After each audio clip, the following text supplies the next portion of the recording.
What is going on, hustlers? Welcome back to another episode of Wednesday Wins. Now, it is just a little bit after midnight on Wednesday, so I kind of think that we've seen most of the wins that we'll see for this past week. Once again, I'm not going to go into all of them for you, but I am going to share some really profitable items that we sold this week, as well as discuss the shipments we sent to Amazon. And I did say shipments because I literally, about 30 minutes ago, finished a second shipment for this week. So let's get into the shipment that I started with on Sunday, sending to Amazon. Now, when I first scanned all of this stuff in, was a total of 32 items or 15 SKUs. Sales value of $673.91. My buy cost was $205.60, putting $223.06 into my pocket as profit. The average sales rank was $228,943. Or so I thought. As I went to go process it at Amazon, I got this lovely little error. FBA Small and Light requires a minimum shipment quantity of 24 units per product. I had an item that we have sold numerous times. It was a very, very good seller for us. You've heard me talk about it on videos before. And I happened to find 3 of them floating around in our warehouse. Well, storage units until we get another warehouse. And I was like, oh, great. These are easy money makers. I'm going to send them in. Well, apparently they changed that SKU to be, which means now you have to have a minimum of 24. I'm almost wondering if it was always small and light, because whenever I've sent those in, I was sending hundreds at a time, a couple of times 200 to 300 at a time. So I would have never hit that minimum. Huh. Weird things that you think about as you're recording a video, right? No, that is not coffee. I do not drink coffee. That is iced tea. Alright, so after I removed those 3 items, the 1 SKU, our new batch numbers looked like 14 SKUs, 29 items, total sales value $641, buy cost of $202.60, net profit of $207.73.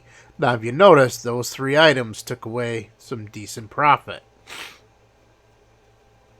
Average sales rank $244,801. I went to go find boxes to start shipping things in, and oh no! I found a whole nother bag of stuff that I hadn't processed from Walmart. It actually should have went on the shipment before this, but got buried on the table.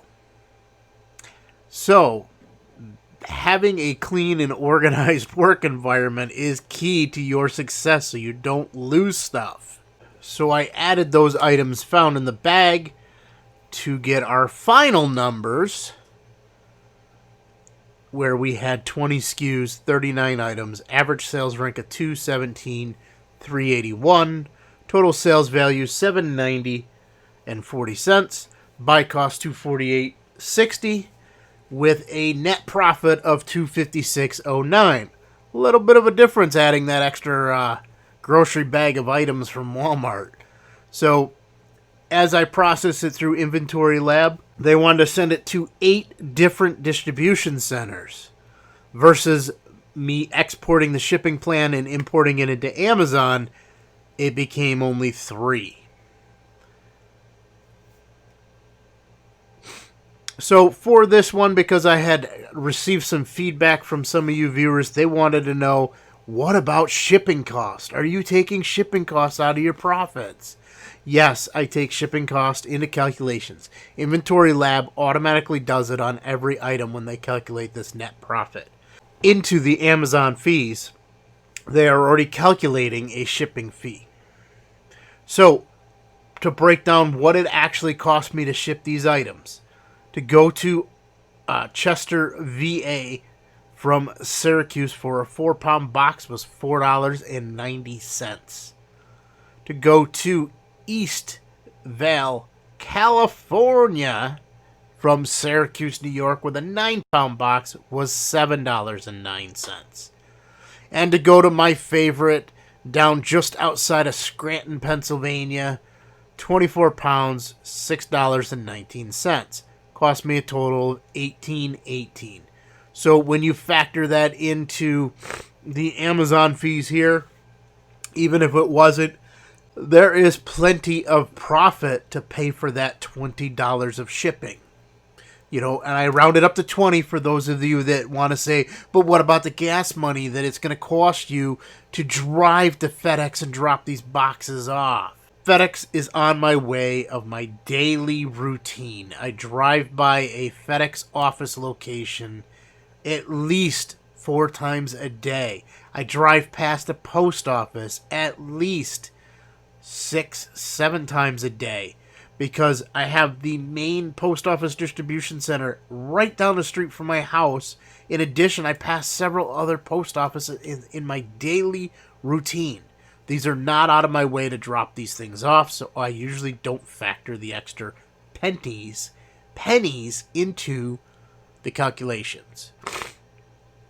So let's get into, well, wait, before I do that, you will see those 3 boxes in yesterday's video, which was actually recorded on Monday when I shipped this stuff out. Now, the funny thing is, the Scranton, PA, the AVP1, I love shipping there because I literally dropped off those boxes to the FedEx office store Monday morning on my way to work. That has already been received and checked in. It is, well, now Wednesday morning at 12:57 a.m. It was received and checked in Tuesday afternoon. They received it, and by 7:30, 8 o'clock at night, I had received the email saying that it was all checked in. So that is why I like shipping FedEx to that location, because it just gets there next day. And majority of my stuff goes to that distribution center. So let's talk about the shipment that I just boxed up and will be dropping off in the morning on my way through. By the time you watch this video, it will be already in FedEx's hands. So it was a total of 10 SKUs, 54 items. Yes, it's a small shipment, but I wanted this stuff out of here because a lot of it was hot sellers and some tips that were part of a buy group that I belong to, or like a BOLO group. Gives you tips about things to be on the lookout for. And other sellers are going to be jumping on these things. So I want to be, first in or last out. I don't want to be that person stuck in the middle while everybody else is tanking the price. So, in addition, I will probably prep another shipment later this week because I am doing a little mini road trip. Probably Friday, Saturday, and Sunday, doing some RA outside of our normal area, and we'll be shipping that out. We'll talk about that probably next week on the Wednesday Wins. But for this shipment, it was a total sales value of $836.76. Buy cost was $246.73. with a total net profit of $249.18. While these buy costs seem kind of low, this is not the only thing I've been buying. I actually placed several wholesale orders this week. Once I get those invoices, I will share those numbers with you. However, don't expect a lot of profit on my strategy with these wholesalers. My mission this week was purely for ungating purposes, which means some of the items may have little to no profit by sending them back into Amazon. However, it opens up multiple brands for me to be able to sell. I was strategic. So when I was looking at like specific toys, I made sure that I could open up, multiple brands. So you take a book that could get you, say, like Disney,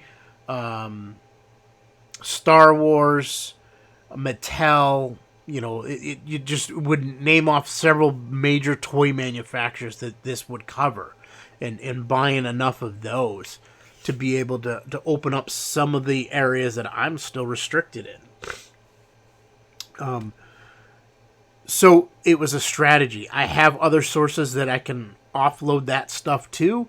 Worst case scenario, some of the stuff I can just donate to a local church, a food bank, a food pantry, or schools, you name it. There's stuff in there that I have resources to dispose of the items. Some of it will be for a profit or a break even, but not hurt as bad as if I were to send them into Amazon. Now, these accounts with these wholesalers, I may not order from again.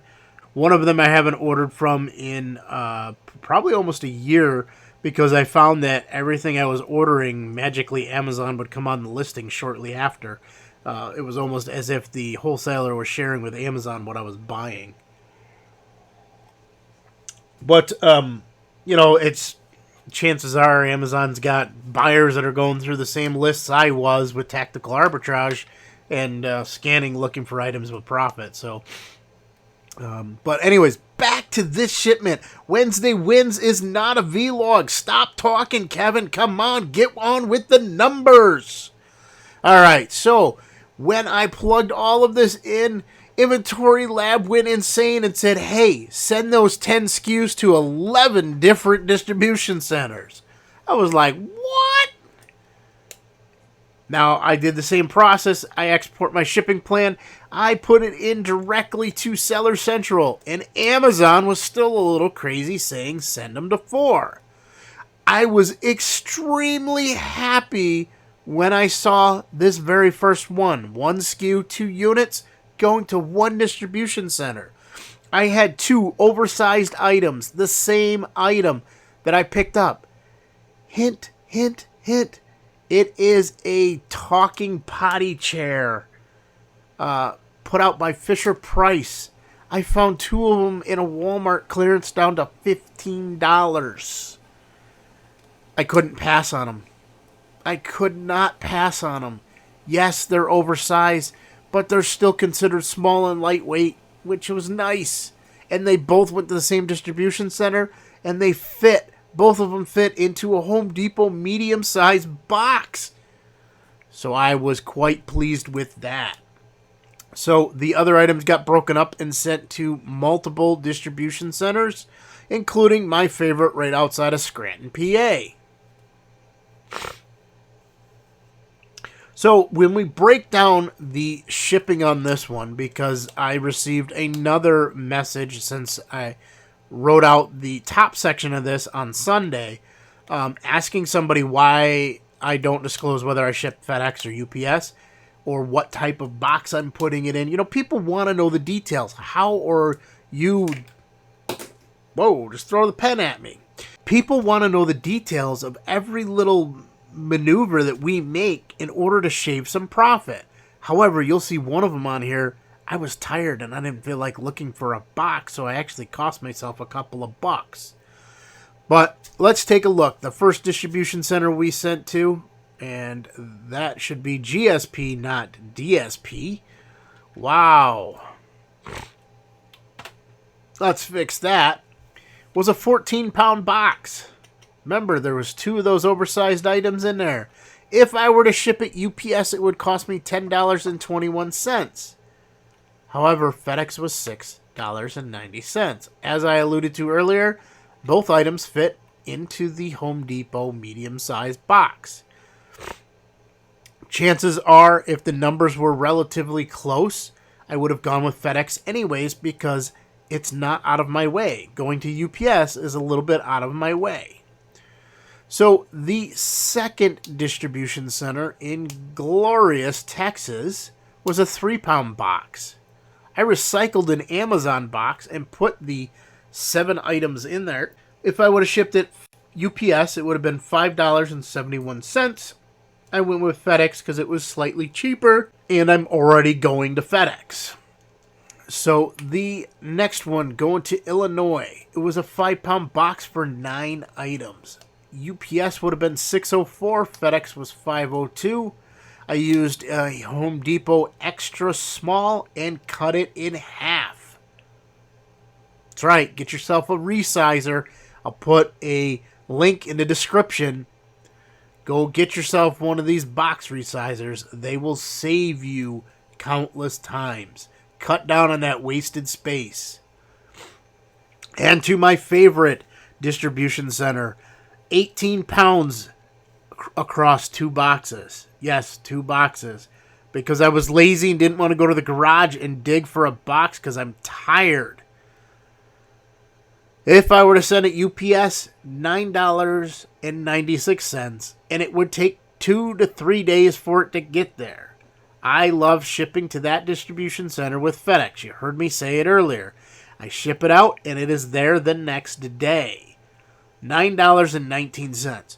Now, Kevin, wait a minute. 18 pounds for $9.19? But here you ship 24 pounds for $6? Yes. Multiple boxes, and the sizes of the boxes killed me. The dimensions of the boxes. So for this, I used a Home Depot extra small and a recycled Walmart box for some online arbitrage stuff I did that was delivered today, and I sent it in. I just recycled their box. Why? Because it was sitting right next to my chair. So I probably paid $3 more than I should have. If I would have just gone out and gotten a Home Depot small box, everything would have fit in it. But again, I didn't feel like going out to the garage and digging through boxes. Total shipping, $26.25.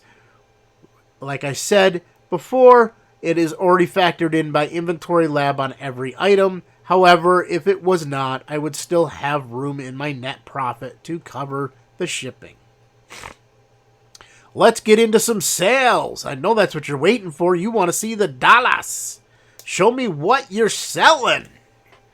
So this book, I sold 2 copies of it this week. I actually lowered my price a little bit on it. I had it up at a higher price. We had more of them, and these were the last 2 copies we had. We purchased them at a regional dollar store, so our buy cost was $1 a piece.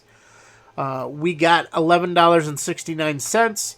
Amazon kept $8.81 of it, leaving us, after our buy cost of $1, we got $1.88 net profit. This gave us a 16.8% profit percentage and a ROI of 188%. I usually would like a little bit higher, but again, remember, this is a dollar store item. So to make almost $2 profit on my dollar investment, I think I did pretty well. Our favorite gloves that we saw last week, I am finally out of them. The last 2 pairs sold. If I could get more of these at my buy cost of $4, I would. They sell quickly. However, the rest of the Walmarts are not clearancing them. I don't know why the one store clearanced all of the ones that they had, but I was glad that I was there that night and picked them up. They are selling for $12.97 on Amazon. Amazon keeps $5.14 in fees, leaving us a net profit of $3.83. That's almost doubling my money. Profit percentage of 29.53% and a return on investment of 95.75%. Here is a book that you saw in a recent video I did about what to find and pick up in Dollar Tree. This is one of the books that I picked up while I was making that video. So 2 copies sold at $9.65 each. Amazon kept $6.50 per copy in fees. My buy cost was $1 because it came from Dollar Tree. My net profit was $2.12. That is pretty good for Dollar Tree items. $1 investment, and I get $3.12 back, giving me my dollar that I spent and putting an extra $2 into my pocket. I will take that. There's a lot of times I pick up a mass quantity of books through multiple Dollar Trees and make even more profit than that. So there is money to be made at Dollar Tree. The profit percentage was 21.97%. The ROI was 212%. So this little beauty here was something that you got to be on your toes with when looking at Walmart clearance. Do not trust that yellow sticker that is on the item. Always pull out the Walmart app and scan it. If you don't have the Walmart app on your phone, find a price checker in the store and scan it. Why? Because this one was marked at $34.99 as the clearance, or $34.97, whatever their odd mark is at Walmart. At that price, it would not have been worth it to send it to Amazon. We would have paid Amazon to sell this for us. However, when I scanned it, it came back at $17. At that point, there was some profit in there. So it sold almost instantly upon hitting the Amazon warehouse and going into inventory at $59.99. So Amazon kept $13.76 for their fees. You take away their fees, my buy cost, I put almost $30 in my pocket. You know, in the last video, I kind of talked to you about how I sometimes like to do, split it up in thirds. This time it's in my favor instead of being in Amazon's favor. I will take that. So the profit percentage was 48.72% and an ROI of 171.94%. Thank you, Amazon, for not putting thank you, Walmart, for not putting the correct sticker on there. How many other resellers walked past this item and did not purchase it because they thought it was $34? This item, actually it's two items, one white pair, one black pair, I almost didn't buy because it's not something I normally would buy at a Walmart clearance aisle.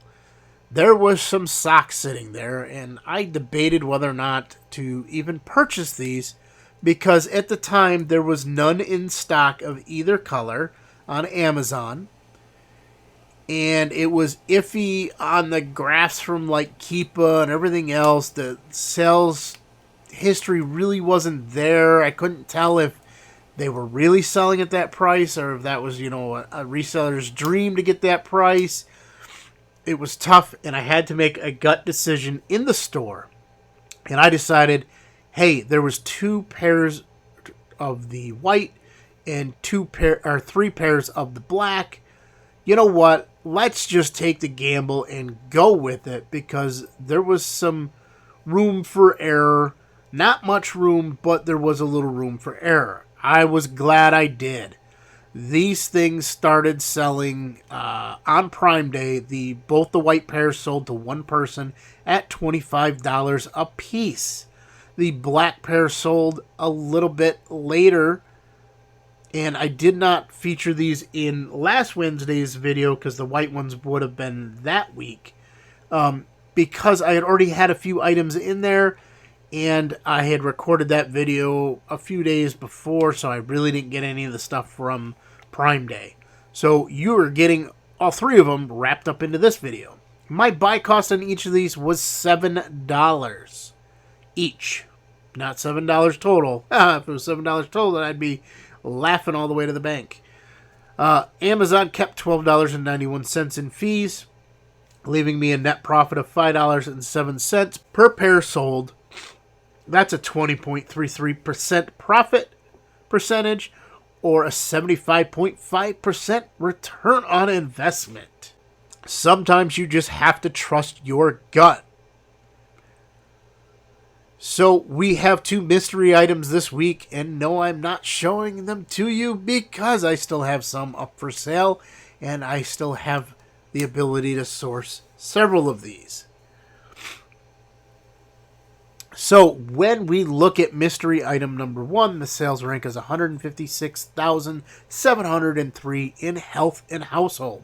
Both of these mystery items came out of the health and household category.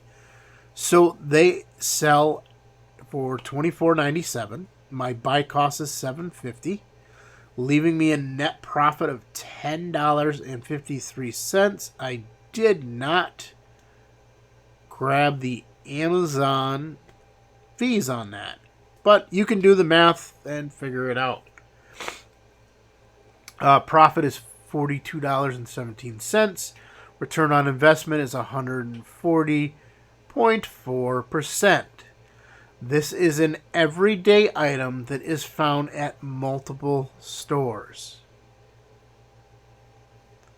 You heard me correct.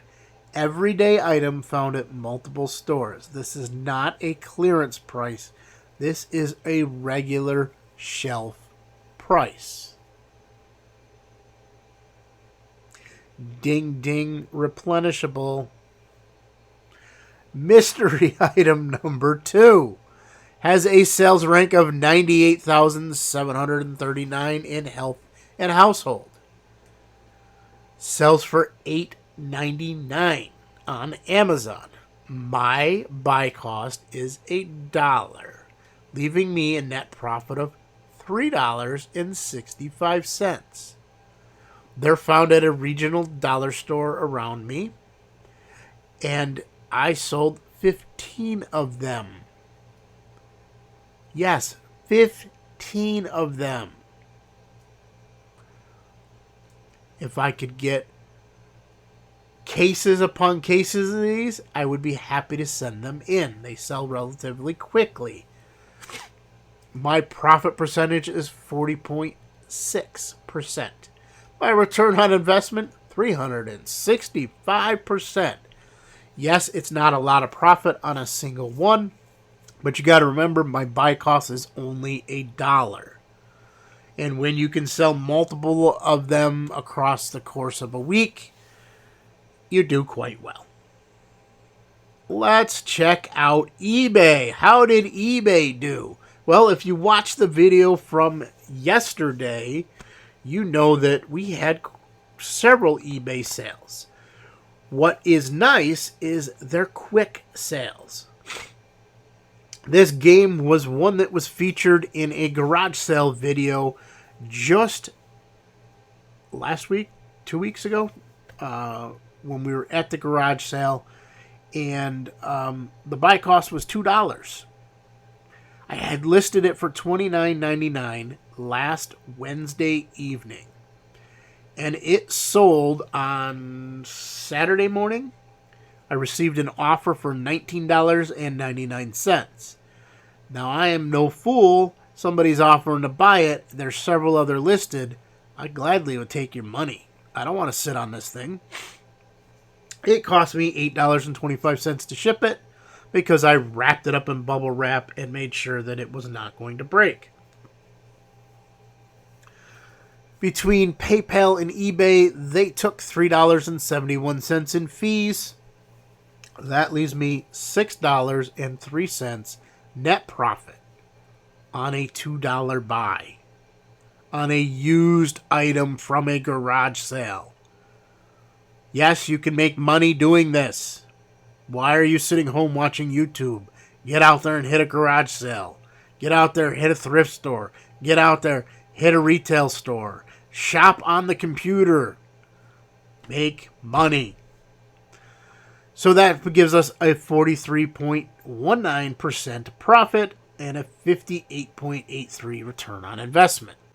Our next item is something that I picked up at a garage sale while on the garage sale caravan at the Green Room meetup down in Austin about a month ago.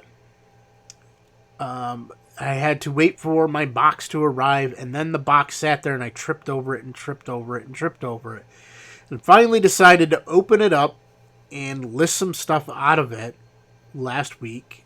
These got listed at the same time that that game got listed, so on Wednesday. And this also sold on Saturday. So you're talking Wednesday, Thursday, Friday, Saturday morning. Bing, bing. If you list the right items at the right price, they sell. I paid 25 cents for this set of knives.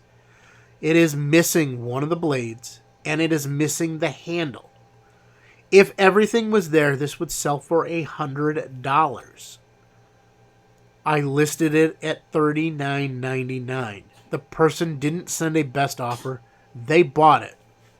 You alright, Lola? Dog's over here sneezing. They just bought it and paid for it within seconds.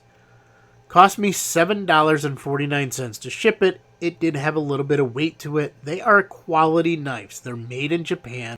eBay and PayPal took $5.12 in fees. That leaves me a $27.13 net profit. Again, my buy cost is 25 cents. The very first garage sale we went to on that caravan, I picked up these. I picked up 2 emblems for a Ford 100 and a little fan remote. And there was no pricing on anything. I went up to the lady who was running it and said, "How much for all of this?" And she said, "How about $1?" I said, $1 each? She goes, "No, $1 total." Hello, yes. I knew right away with the knife set that I was already ahead of the game.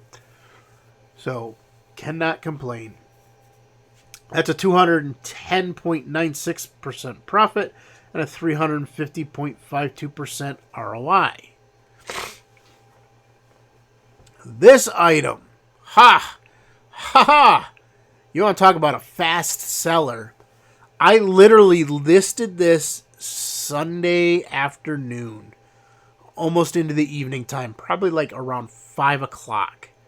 I literally had bought this Sunday at a Walmart. After breakfast, I decided to run up to a Walmart that was about 5 minutes up the road and went in and bought a few things. I was looking for a couple other items, but they did not have them.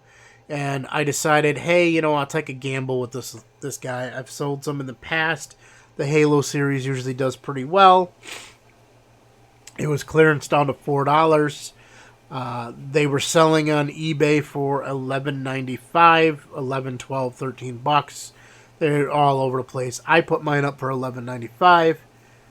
By Monday morning, this thing sold. It cost me $2.96 to ship it out. eBay and PayPal took $1.74 in fees, leaving me $3.25 net profit. So I spend $4. I get my $4 back, plus another $3.25. I wish they had more than one of these there. I did look in another Walmart on my lunch break on Monday, and they didn't have any. I've checked BrickSeek to see if any of the Walmarts in my area have these in stock, and they do not. So I just happened to get lucky to find that one. However, on my road trip, I will keep an eye out for this. That's a 37.36% profit, and it was literally within hours. I would say 24 hours later, I'm sitting here with my money back. 46.7% ROI.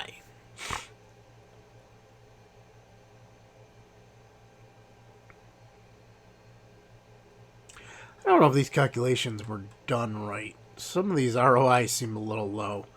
I think I may have included some of the fees in there. I gotta sit down and redo my ROI calculator, my profit percentage and net profit. Alright, so this next item. This was a find while I was down in Austin, Texas for the Green Room meetup at an estate sale. I don't remember if I paid $1 or $2 for it, but I know I didn't pay that much for it. Unfortunately, I didn't document it. I thought I had recorded it in a video, but apparently not. To me, when I saw it, I looked it up on eBay. There were no comps. I took a gamble and said, hey, let's try it. I'm sure somebody out there has a need for it, collects vintage stuff, collector of specific calculating machines, whatever it be, right? So the price was low. I said, I'll take the gamble with it. Had the original manual with it. Also had, oh no, there were comps, but they didn't have the case. They didn't have that pin. They didn't have the manual. It was just a calculating machine. So I put it up at $20. I think originally when I was looking at it, I thought I would put it up for a little bit more. This went up Wednesday as well. And it was Saturday afternoon or Sunday morning. No, I think it was today. I don't remember. I'm tired, guys. Everything bleeds together. But anyways, less than a week of being up there, received an offer for $15.95, and I was like, yep, not going to pass on it, because this is a vintage item, and to get an offer that quick, this could be sitting there for another year to find the right buyer. So I was like, yep, I will take it. So it cost me $3.22 to ship it out. Paid eBay and PayPal $2.22 in fees, leaving me $8.51 net profit. A 114.38% profit, 163.03% ROI. This is why I don't think the ROI calculator is right on a few of these others. Oh, and we get to the last find. This literally sold today, and I listed it yesterday? Sunday? Listed it Sunday. It sold on Tuesday. I listed it Sunday. So, sat up there for a day. This was in a recent garage sale video. I bought this for $30. The same place we bought a elliptical for Kathy to use. And we bought some stuffed animals. And when I saw it, it was factory sealed in the box. The box had some wear to it. The lady was asking $30. A quick scan on my phone told me a $30 investment was well worth it. I gladly paid her the $30. Yes, I probably could have gotten it for cheaper, but I wasn't going to negotiate. Why? Because when I looked up the comps, they were selling for $150 brand new. You can buy these used all over Facebook Marketplace, eBay for $30 to $40. So $30 for a brand new one sealed in a box? Absolutely. I checked the tape. It was the manufacturer's tape on there. It was not opened. It has not been resealed. So we were good with that. Now, due to the weight of it, it did cost me $20.03 to ship it. Ended up shipping FedEx home delivery. If I were to send this UPS priority, we were looking at closer to $40 in shipping. So you got to shop around your shipping. Paid eBay and PayPal $10.58 in fees. Why? Because it was a $150 sale. That's okay, because that still left me with $88.39 net profit. 145.83% profit percentage. 176.67 return on my investment. That is all I have for you for sales. We did have a bunch more sales, but like I said, I'm not going to show you everything because some of the stuff is just replenishable stuff. We still have multiple quantity on the listing, and I don't need people messing around with our livelihood. It has happened in the past, so we tend to keep our stores on Amazon and eBay private. We don't share the names. I'm sure somebody's going to go out there and search and try to find it. That's fine. You want to spend money with us? Please go right ahead. But there are other items on here too that just don't make the cut. The profit percentage is very low and nobody wants to see, hey, great, you sold an item and made 25 cents. There are clothing items that we got out of doing clothing from last year that are still listed, and as they sell, because we've clearanced them down on eBay to the bare minimum. Like, literally, I have some very name brand stuff that we are just selling for like $3, $5 just to get rid of it, plus shipping, obviously, because there is no room in there. My buy costs on them were 50 cents a piece, so I have the room to do that. But most importantly, hustlers, you got to get out there and go do. You know, we mentioned it. We said, get off that couch, stop watching YouTube, go out, garage sale, thrift store it up, hit up a retail store, do some online arbitrage. You're on the computer anyways. If you don't have an eBay account, get one set up. If you don't have an Amazon account, get one set up. Go make some money. Most importantly, just get out there and go do.